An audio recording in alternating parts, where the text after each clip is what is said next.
Смартфондар, компьютерлер, теледидарлар, күйзелістер, ас қорыту қызметінің бұзылуы, дұрыс тамақтанбау. Осы жағдайлар қазіргі заманғы адамдарға ықпалын тигізуде. Көзі нашар көретіндер саны күн сайын артып келеді. Қоректік заттардың тапшылығы көз қызметінің төмендеуіне себеп болып отыр.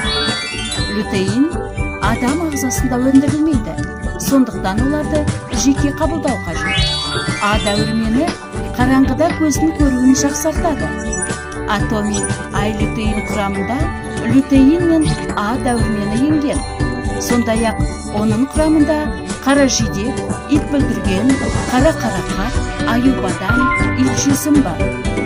Егер жас ерекшелігіне қарай көзіңіз нашар көретін болса, көлікті қараңғы тәулікте жиі жүргізсеңіз, компьютер мен теледидарды жиі көрсеңіз, көзіңіздің саулығына Атоми ай-лютеинді қолданыңыз.